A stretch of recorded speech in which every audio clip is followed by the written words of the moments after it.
So I'm going to leave it there, and I'm going to introduce the rest of the panel. Would you like to come up and join me? I think you're going to bring us some chairs, won't we? So I've got 3 guests here.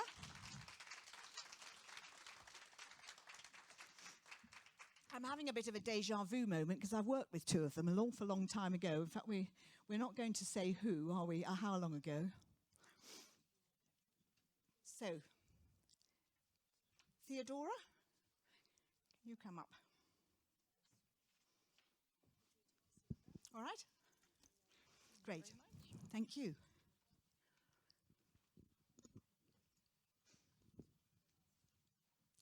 So I'm going to ask you, if I may, to introduce yourself. So, Theodora Popper. Good morning, everyone. My name is Theodora Popper. I am a reproductive scientist working in reproductive genetics and currently the director for reproductive science and women's health program at UCL. Doing a lot of work and very active research in the field of fertility, especially at the intersection between artificial intelligence and genetics to try and improve IVF outcomes. Okay, Stephen, you're not allowed to say how long ago it was that we worked together. A long time ago. I'm Steve Smith. I was Professor of Obs and Gynae in Cambridge for God knows how many years, and then Dean of Medicine at Imperial and Chief Executive eventually of the Trust. I've spent all of my research life, which is the far most important part, working on menstrual dysfunction and gynecological problems, along with Lesley and others. It is a huge problem, and it is only about time that this is receiving the attention, Lesley, which I'm sure you can give it. Hi, Asif Ahmed. I've been doing research with Steve's lab in Cambridge a long time ago, centuries ago. And then I've been a professor for 25 years, and in the last 10 years I've founded Aston Medical School in Birmingham, and my research is focused on identifying 2 protective mechanisms to prevent preeclampsia. And now I run a biotech called Mirzam Therapeutics, which is on a mission to make preeclampsia history. So our mission for this panel is to discuss how are the various sectors in women's health going to overcome barriers to meaningful progress. And I think, well, hopefully I've set the scene about how many barriers there are. So don't be paralysed by how many there are. We just need to pick 1 or 2 now. So, Steve, do you want to start off with that? Yes, I think you've put your finger on the first one, which is getting the services together. It's extraordinarily fragmented. Whether you want contraception or menstrual dysfunction, often they're linked together because they're the same agents. And you go to one person and you get one little bit, and as you say, you go to another. So the hubs, I think, is a really important thing. But the most important thing, I've been a Dean of Medicine for 15 years, the most important thing as a medical student is listen to the bloody patient. Always listen to what they have to say first, and don't make up your mind until you've listened to the whole story. And I think that listening to women and setting up the hubs is actually key, Lesley, to the top headline. Theodora. I definitely think it all starts with education. And I think especially when we talk about fertility, which is only a very small part of women's health, and when we talk about women's health, we all want to be the CEOs of the world, and sometimes we maybe delay that idea of having a family. We think we have time, and I definitely think that more than half of all the IVF cases would have been avoided if education was there, if we were just to approach women and not approach them as patients, but approach them as human beings, to explain things and to provide that education to them, and to not see them just as a number or to put a label on them, but just to be human. Yes, and it's quite interesting, isn't it, that I've done some work recently with the Department for Education about the age appropriateness of sex education. Wow. Talk about barriers there. It was just extraordinary. And, I would argue that if you were able to get girls and boys in their teenage years to understand about menstruation, that fertility isn't finite, or rather it is finite, I should say, it's not infinite, and then understand that women are going to become menopausal, my goodness, that would be a step forward. It really would. Asif, what do you think? Well, I think these things that you're talking about are important, but we have to also address the fundamentals of things that are unmet clinical need. Like Steve and I have been doing the research for a long time now, and I would argue healthy women equals healthy family, healthy society. And so we've been doing women's health before the word femtech even existed. So first thing to say is that you have to understand the science. The science is what drives the discoveries. So process is fine, but process is not sufficient. It will only take you to preeclampsia. 1 in 12 women who get pregnant get preeclampsia, and there is no cure for it. Till we just heard Lesley talk about black women are 4 times likely to die from pregnancy complication. Well, can be quantitatively defined, not social discrimination. And we've done that with our digital diagnostic for preeclampsia and MPreg. Yeah. So it needs to take a different angle. So what do you think, I mean, in terms of barriers, Steve, we've talked about the fragmentation of services and how they don't talk to each other. And there's a tech problem here, isn't there? There's, the one hospital system doesn't talk to another hospital system. And I can't tell you the number of times I've been in a clinic and a woman saying, well, what do you mean you can't see the results from my GP? And she goes to the window and says, my GP surgery's there. And yet I can't see those. So how are we going to get around that? Well, that's a very controversial point. One thing you can be sure is the NHS won't do it.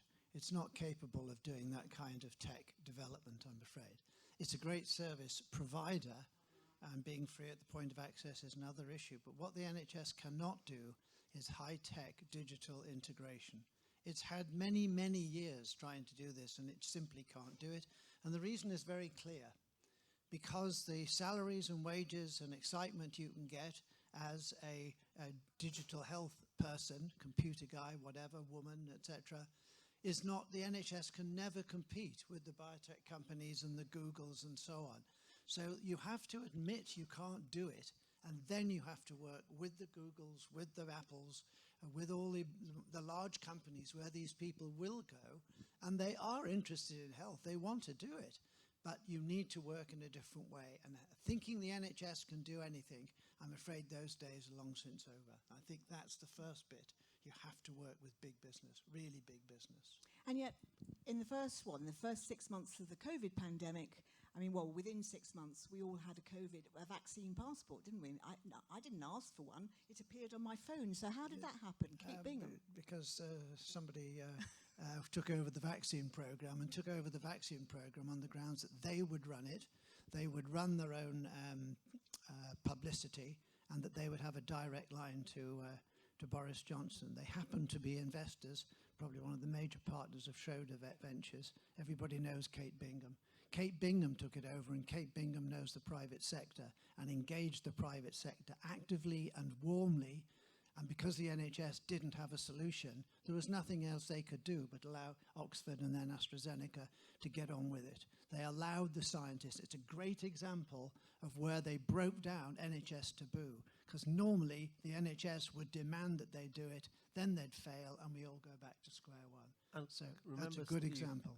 Kate also said to Boris that we're not going to do one, we're going to do 20.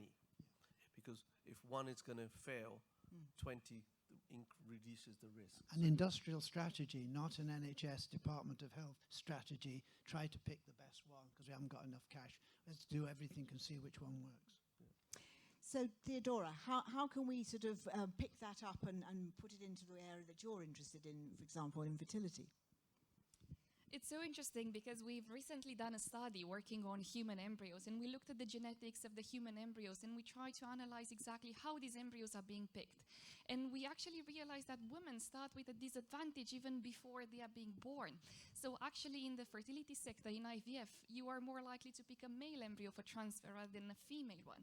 So these differences, the biological differences are there, and sadly biology is sexist. And I think it's our role to kind of stand up for ourselves and to unite our voice and do something about it, to kind of defeat biology. Well, could you tell us more about that? There's a lot of people I can see wanting to know about that. So come on, you've opened Pandora's box here. It's definitely very interesting and very controversial because no one has ever looked at these things. We started the early days of IVF, and currently now we just inherited some of the assumptions. We started to look at embryos, and from there we kind of advanced from 0 to 100. Now we talk about genomics, proteomics, all this omics wave, the fancy science, but actually we kind of forgot to stop and question some of the assumptions that we've inherited. So we assume that all the embryos look the same, develop the same, and no one ever bothered to ask a very simple, basic question. Is a female embryo different to a male embryo in an IVF setting? We all presume that it's too early for any differences to be observed. Well, it's not really. Wow. Well, I've learned something. I'm glad I came this morning. Asif, have you got any thoughts on that one? I mean, No, that's fascinating. And that, again, proves the point that science is not about what you find in the lab. It's the question you ask. So we asked the question, if 1 in 12 women get preeclampsia, what does the 11 have that don't get it? That led us to discover the protective pathways. So in the same way. So I think the question is the most important thing. And so today, if we were talking earlier on about breast cancer. So if you go to a GP and ask what breast cancer, they'll ask you they won't say it's a lump in the breast, they'll say it's a defect in the BRCA gene. So in the same way, we've worked out the roadmap for preeclampsia. That's why I know why black women get 4 times likely to die from pregnancy complications, because we know which genes are involved.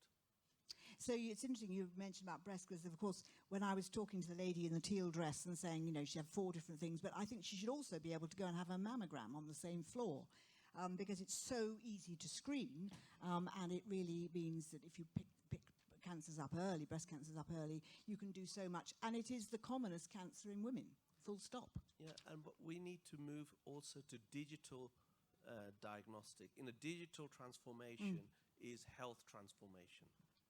But I'd like, and we'll come back to it perhaps at questions when we ask the audience, I'm really interested about how we break down this silo thinking about, no, we don't do it that way. So when I suggested that we put in breast cancer screening into the health hubs, they said, oh no, that's surgery. So I said, well, yeah, but I don't think you really care whether it's surgery or whether it's a health hub when you've got the problem. So we've got to really break down that thinking. Yeah. How are we going to do that? We just got to do it. I mean, I think that someone has to take decisions. I think decision makers have to decide. And it seems to me that everyone passes the buck. So you need to make decisive decisions, and advisors can advise only. And I think we already started. I mean, look around you. This is the first time when we have a dedicated women's health track at this conference.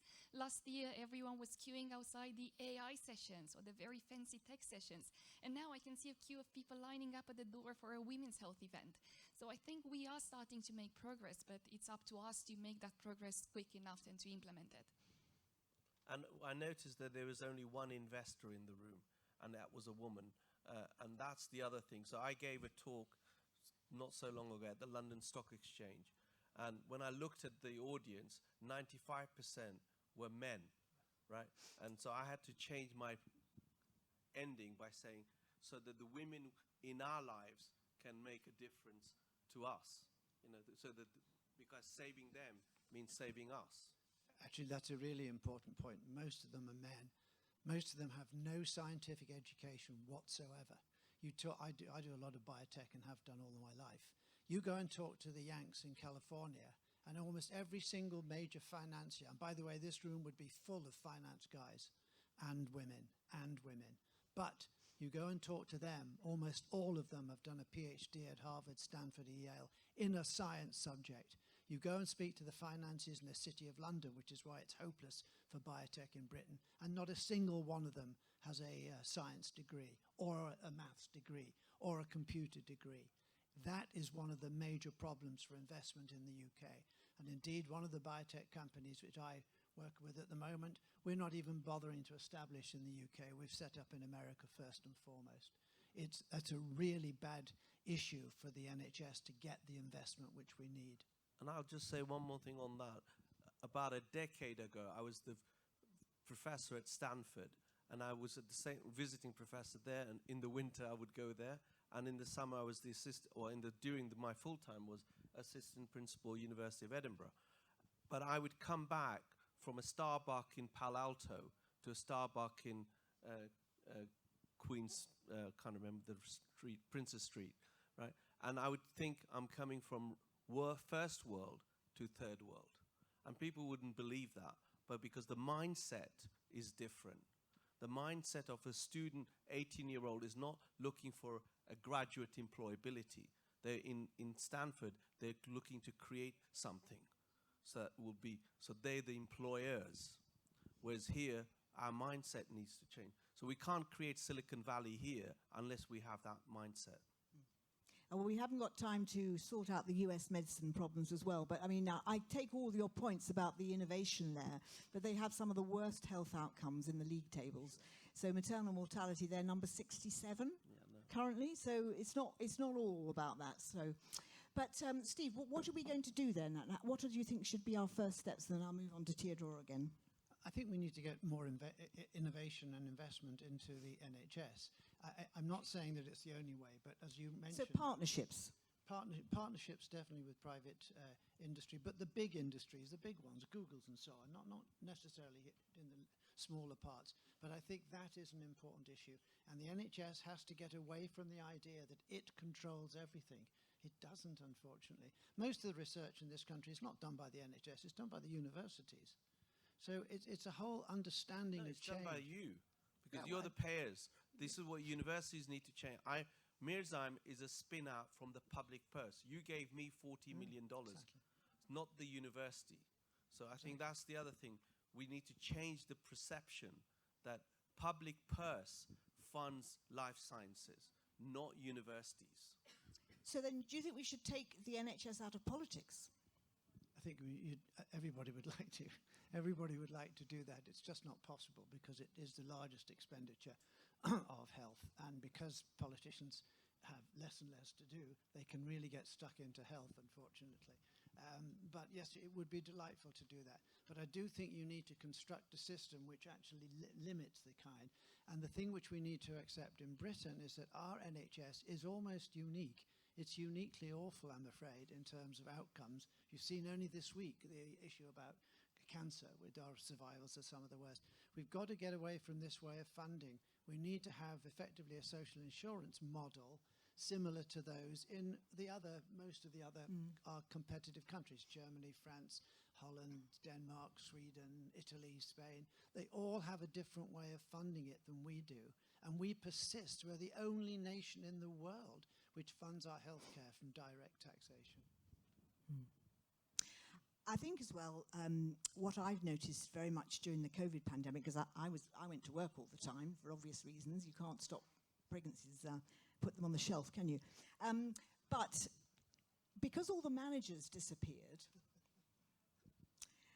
I was able to introduce post-delivery contraception in northwest London for the first time in my 33-year history as a consultant in the same hospital. And by which I mean, I don't mean postnatal contraception because the GP surgeries were all closed and so were whatever's left of family planning clinics. I meant that the woman went home with the baby in one arm and either 12 packets of Desogestrel in her handbag or her rucksack, or an implant in her arm or a coil in her uterine cavity. And when we did the business case across northwest London, which has got about 35,000 maternities a year, for every £1 you spent on giving her post-birth, post-delivery contraception, you save 32. That's a really big factor. And it was all fine because we trained the midwives and we trained the junior doctors to do this. And then when all the managers came back, there were all these problems about, oh, well, this, that, and the other. But it was just extraordinary. We just got rid of all the rubbish. That's even better than investing in Bitcoin then. Yeah, it is. It is exactly that. Well, 132. I chaired a large trust during that time, and in the first 6 months, you're right, the management left the hospitals. We worked out PPE. We were getting our PPE perfectly normally, perfectly okay. 9,000 staff all trained. The NHS then decided they were going to do it. And overnight, we weren't able to get PPE anymore. It was a complete shambles. We had patients, doctors with no protection whatsoever in intensive care. 6 of our staff died. And it was a shambles once the NHS took over again. So it's a little microcosm, and it's an unusual circumstance because of COVID, but it did show you that something needs to change in the clamping bureaucracy which inhibits all innovation, in my experience, and we need to move on from that. Now, we started a little bit late, but we've got another 10 minutes or so for questions from the audience. So I'm going to stand up so I can see everybody. I keep having to peer around the corner here. So has anyone got any questions for our panel? Yes, this lady here. You're going to give her a microphone? Well done, Asif. Thank you. Hi, thank you for that. I wanted to come back to one of the areas that you talked about, Dame Lesley, of the different areas of women's health, and specifically around perinatal pelvic health, which is a topic where I'm hosting the panel this afternoon on. And we're going to be talking, so incontinence, prolapse, etc., talking about the challenges and the pathways. And you've all sort of touched on the challenges of communication within the NHS and different systems.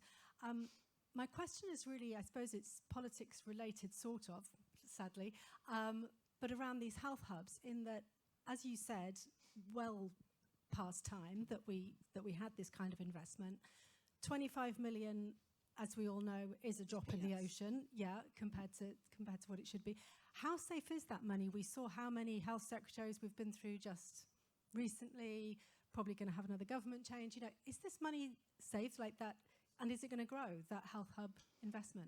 Well, I think what we're hoping, well, I'm certainly hoping, is that, let me start from the beginning. The 25 million just appeared out of the blue, overnight, of course, on International Women's Day, our birthday. And I was rung up by the press office to say, can you okay the press release? Well, what do you mean? So they said, well, we sent it last night. I said, oh, I'm sorry, I've missed it. They said, no, we sent it at 3 o'clock in the morning. So this was a last-minute thing. And of course, it's not going to solve the problem. What I'm hoping, though, and I'm an incurable optimist, is that those women's health hubs will demonstrate so quickly the resources that they're saving. So if you go to one and you can have 4 things done rather than go to 4 different appointments, have 4 days off work, go and see 4 different receptionists who will all tell you, no, you can't have that here, I think it's going to save, it will save money. And I think the integrated care boards, because of this new organisation, and I'm not saying we've got to reorganise to cure it all, but having 335 clinical commissioning groups was a recipe for disaster. And if you've got 42 integrated care boards, I feel quite sorry for the chairs of those boards, because they're going to have to make some very difficult decisions. But I think that they will have a bit of autonomy then to decide how they're going to spend their resources. And I don't think it's going to be long before the pilots in each one of the hubs is demonstrating that they are actually getting better outcomes for less investment. So it's a case of they've got to sort of prove a return. Yeah, essentially. So they've got half the money now. It went out in August, and they get the next half in August next year, and then there's no money after that, in quotes. So it was for 2 years. I'm just hoping that 2 years will be long enough to have a proof of concept. But if anyone would like to find some more money, that would be very, very well received. Thank you. The pelvic, I mean, I think the point as well about pelvic health is that these are not, the hubs shouldn't be seen as just doctors or just nurses. I think we've got to get all healthcare professionals to collaborate, because together we're much stronger. Hi, good morning, and Good thank morning. you for your talks. My name's Phoebe, I'm a doctor, and I've just returned from 2 years of working in Sydney, where lots of the medical students and junior doctors I met there already were quite involved with health tech or innovation. I think that speaks to the tone of the country. But I wanted your opinions on, given that we're so falling behind the curve, I wasn't exposed to any encouragement to innovate or to think beyond NHS systems during my training or during medical school, and I studied in London at UCL, which you would hope would be perhaps a leader in these sorts of areas. Is there strategy or thoughts about how we're going to integrate this moving forward to encourage young sort of developing professionals? I'll just say that when I set up Aston Medical School, that was one of the things I tried to do, to encourage students to take time out to join companies and things like that. My own son, who's a junior doctor, works 1 day a week for my company, and he came up with the name because he said to me, you can't have this thing going up, this thing going down. We want a name that is quick, rolls off the tongue. Have you done this test? Have you done that test? And I come up with a name, and he came up with MPREG, which stands for Mearsheimer Preeclampsia Risk Evaluation Genie. Right? This is a digital health platform. And so you need people at the coalface working with companies like ours, so that you can learn from them as much as you can learn from, and students have to be encouraged to take part. One opportunity is in UCL, Imperial, Cambridge and Oxford. You do have a 6-year course, so you do have the 3rd year when you can do it in research. And in Imperial, when I was dean, I think about a third of the students did business, as in biotech and investing. And that was this very strong option. In Cambridge, everybody did. And by the way, if you were a professor in Cambridge and you didn't have a company, you know, you were second-rate citizen, as it were. So I think it exists, but I think it's unusual that your experience in UCL, which is extremely good in research and so on. But I don't think so much from a research perspective. I think we're just not taught to be as business-minded early on, because, you know, it seems at odds with philanthropy and other motivating factors as to why people choose careers in medicine, perhaps. But I think that's outdated. And it but I shouldn't be think that's just the barrier. in medical school. It should be in and there is now. I think that this government has done stuff on innovation for NHS. Lesley probably knows more than I do. Well, I was going to add as well that it takes a lot of different sectors to actually crack this one. And I think it's a real failing in our society that we think the Department of Health should sort out health, because, you know, the health that, you know, the medicine that I was trained to deliver is only a third of the solution, and the other 2/3 are all the social and determinants of disease. But to achieve what you're asking for, which is a very sensible ask, we've got to get the GMC, for example, to think differently. I don't know if anybody's ever tried to change the curriculum at the GMC. It's like moving elephants. It's absolutely extraordinary. So we've got to really get a lot of different sectors engaged into how important this is. But you can do some things yourself. Like when I set up the medical school, the 20% of student selective component. So I created a mini MBA in the 5-year program, and that was not done before, because people took, like Steve was saying, a year out. But, you know, if you've got social mobility issues, which is what my school was, I was trying to set up, then they want to stay minimum time. And so you can use that time to incorporate it into it. Any other questions for our panelists? Yes, lady over there. There's a man Oh, sorry, I beg your pardon. Sorry, no, I was just going to say, I think what really struck me was what you were saying was about education, and you were talking about, you know, as father of 2 teenage girls, you know, integration with the education system and these health hubs, and having, you know, maybe those ambassadors involving local schools, headmaster, mistresses, etc., and getting kids in early, so it just becomes a normal part of the woman's journey through life. You know, they go to these health hubs when they're teens, and then they go later, and they go to some key points for checkups or whatever. That seems to be like the cheapest way to normalise this kind of, this is what we do. We just get checked out every so often. Exactly. And it's totally normal. And so I've already proposed to a previous Secretaries of State that we actually have a schools education programme and that we're actually part of it. That didn't go down too well, but I'm hoping that the new Secretary of State is going to be much more receptive to that sort of thing. But I think it would be really important, really important. There was a question over here. Oh yes, you've got a microphone. Thank you. So I come here, I don't have any kind of a health kind of background. I come here purely finance background. I just find quite interesting when I see if you go to the London Stock Exchange, and then Stephen, you also mentioned about the funding landscape in the UK. And I think you mentioned about the master, like very little people, they have the degree in the science. I think my first question, does that matter? The reason being because when I have a conversation with my network, most time when I talk about women health or female tech, they were like, okay, that's quite niche area, but I feel it's not niche, it's much needed. So do you think, my question is, do you think actually the degree matters? And secondly, if the investor can landscape, they don't have that kind of degree, how can we educate them and bring them on board? Thank you. I'll just answer quickly on that. Pregnancy, 150 million pregnancies a year after 20 weeks of gestation. Digital diagnostic market just for preeclampsia is said to be going up from 2022 from 1 billion to 5 billion by 2030s, and therapeutics 10 times that, right? So that's the market size. So, and it's an uncharted territory.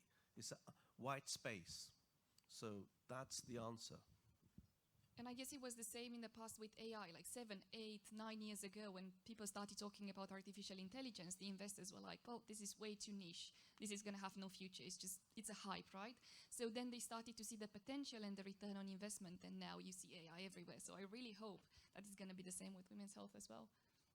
Well, we have to keep on talking. Everyone's got to advocate for change. There's a lady here that's been very patiently waiting. So do you want to shout your question?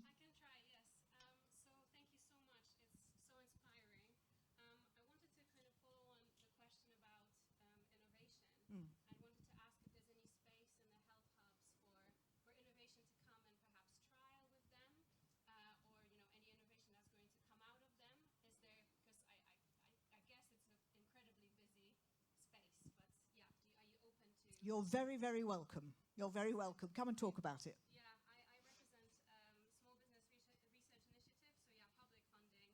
NHS England has an innovation pot. Yeah. So yes, we're also here, so if you have any questions.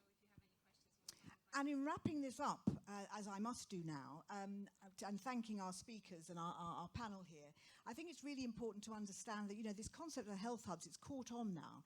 But 18 months ago, when it was first mooted, we had an enormous amount of opposition because everybody's been trained to think, well, that's mine, and that's my patch. So the general practitioner said, well, are you taking all the patients? I said, don't worry, you won't be losing people because the unmet need is so enormous. But getting people to think differently and to think collaboratively and to invite all sorts of different types of healthcare professionals to participate. So not imposing it on it, but asking people to innovate and design a health hub that's going to be good for their population. I hope that will mean that we unlock some of that. So will you join me in thanking our panel? So Theodora Popper, Steve Smith and Asif Ahmed. Thank you.